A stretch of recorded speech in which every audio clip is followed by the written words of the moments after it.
देश विदेश में आपका स्वागत है। खबरों में आपको बताएं कि शिक्षक दिवस के मौके पर कल कई राज्यों में युवाओं, बेरोजगार छात्रों और शिक्षकों ने विरोध प्रदर्शन किया।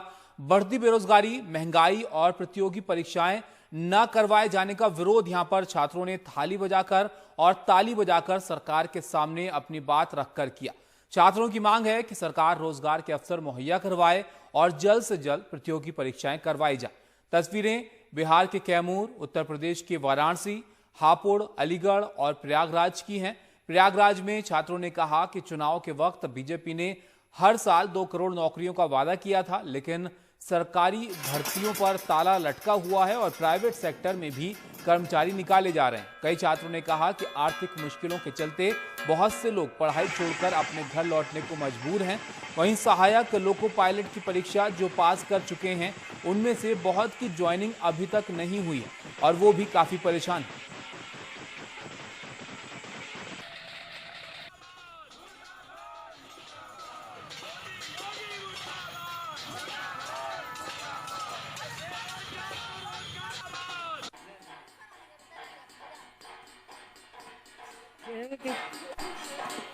चल रहा तेरे उधर तू ना दे पास है।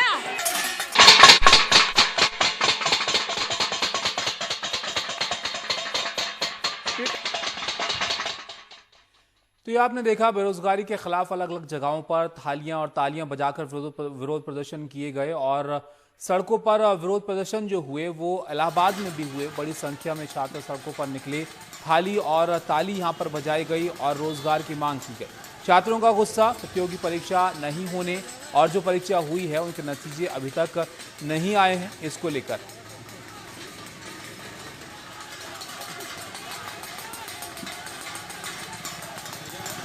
और अब आपको एक और तस्वीर हम दिखाते हैं। आप देखिए कि कितनी बड़ी संख्या में छात्र सड़कों पर निकले हैं, रोजगार की मांग कर रहे हैं और परीक्षा आयोजित करने के लिए कह रहे हैं।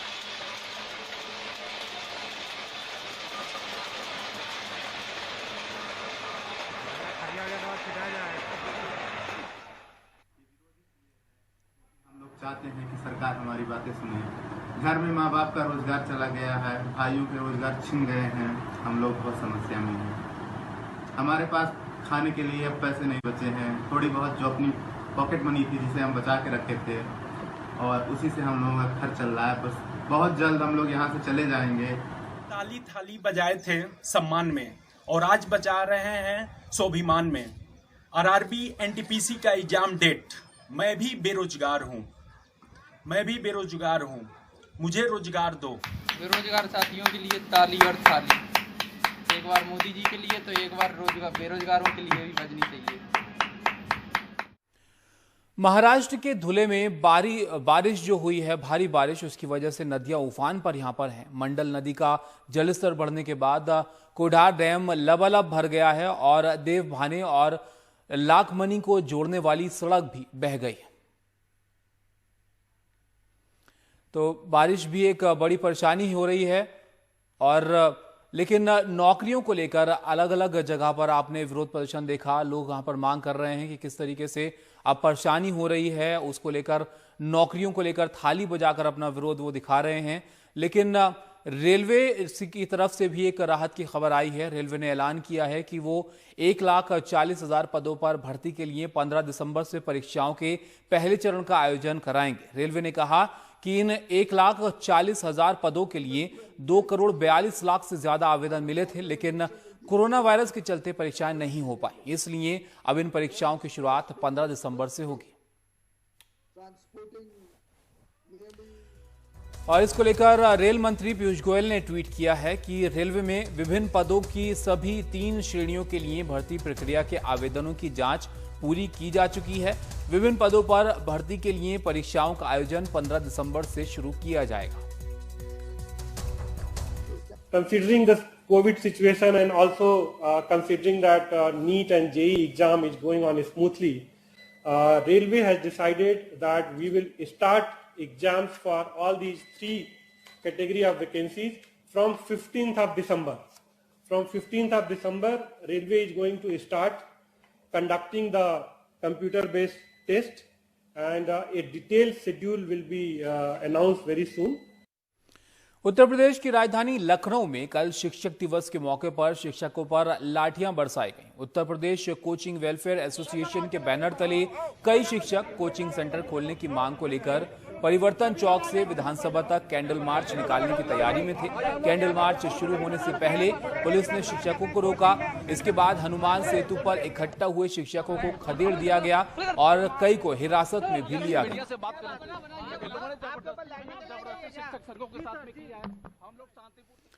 शिक्षक दिवस के दिन खबर नक्सल प्रभावित छत्तीसगढ़ के इलाके से, जहां पर नक्सल प्रभावित बस्तर जिले में नक्सलियों ने बारूद से स्कूल तो उड़ा दिए, लेकिन शिक्षा की लौ जलती रही। अब सुकमा जैसे जिले में आदिवासियों के परंपरागत झोपड़े स्कूलों की शक्ल ले रहे हैं। शिक्षा दूत बच्चों को यहां पर पढ़ा रहे हैं। शिक्षा की लौ में बारूद की गंध दूर भाग रही है। बस्तर में ऐसे 300 से ज्यादा स्कूल भवन हैं जिन्हें नक्सलियों ने ढहाया। इन गांवों तक पहुंचना हमारे लिए भी आसान नहीं था। इलामड़गू गांव जंगल में घुसने के बाद कई किलोमीटर का सफर, नदी नाले स्कूल जो दिखे वो टूटे फूटे। आज भी वहां नक्सली नारे लिखे हुए हैं। ऐसे इलाकों में शिक्षा दूतों को देखना सुकून से कम नहीं। खुद ग्राम सभा ने इसके लिए पहल की, प्रस्ताव भेजा गया और गांव के ही पढ़े लिखे लड़के शिक्षा दूत बन गए।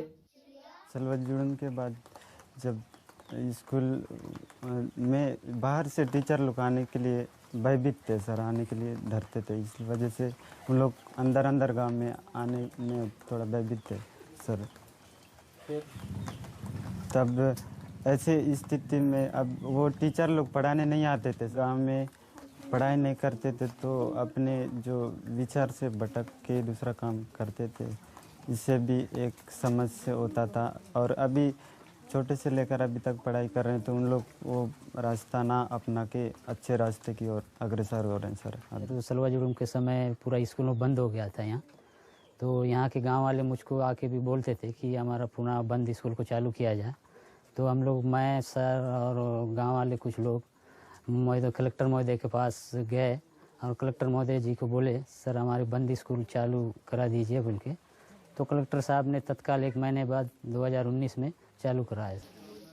सलवा जुड़ूम शुरू होने के बाद खाली पड़े भवनों को फोर्स बैरक न बना ले, इसलिए स्कूल भवन नक्सलियों के निशाने पर आए। अकेले सुकमा जिले में 123 स्कूलों को नक्सलियों ने उड़ा दिया था। 93 स्कूल खुले, उनमें 4000 बच्चे इनरोल्ड हुए हैं। स्कूलों की संख्या 123 थी, जिनको सलवा जुड़ूम के टाइम पे ध्वस्त किया गया था, तोड़ा गया था। और भी जगहों से इस बार भी प्रस्ताव आ रहे हैं, लोग आ रहे हैं हमारे पास, खुद मिलने आ रहे हैं कि साहब हमारे यहाँ भी स्कूल को खोला जाए। तो निश्चित तौर पे जिस तरह का समर्थन हमें समुदाय से मिल रहा है, लोगों से मिल रहा है, पंचायत से मिल रहा है, शिक्षा विभाग से मिल रहा है, हमारे माननीय मुख्यमंत्री महोदय के द्वारा जो समर्थन दिया जा रहा है, जो सहयोग दिया जा रहा है, उससे हम बहुत आश्वस्त है कि आने वाले समय में हम लोग सभी स्कूलों को प्रारंभ कर सकेंगे। जब बड़े शहरों में फिक्र कोरोना काल में मोबाइल लैपटॉप की है, तब देश के कई हिस्से ऐसे हैं जहां फिक्र स्कूल के बुनियाद की है। शिक्षक दिवस के दिन एक कहानी ये भी, जहां तकलीफ इंटरनेट, मोबाइल या लैपटॉप की नहीं है, जहां फिक्र इस बात की है कि इनका स्कूल चलता रहे। जहां शिक्षकों के पास भारी भरकम डिग्री नहीं है, शिक्षा दूत ही सही, लेकिन इन्हें पढ़ा लिखा कर इस काबिल बना दें कि इनके आगे का भविष्य मुश्किल ना हो। सुकमा से अपने सहयोगी विकास, कैमरा पर्सन रिजवान खान के साथ अनुराग द्वारी, एनडीटीवी इंडिया। और अब आपको एक तस्वीर दिखाते हैं कि बारिश की वजह से किस तरीके से परेशानियां सामने आ रही हैं लोगों के। महाराष्ट्र के धुले में भारी बारिश के बाद नदियां यहां पर उफान पर हैं। मंडल नदी का जलस्तर बढ़ने के बाद कोढार डैम लबालब यहां पर भर गया है और देवभानी और लाखमनी को जोड़ने वाली सड़क भी पानी की वजह से बह गई।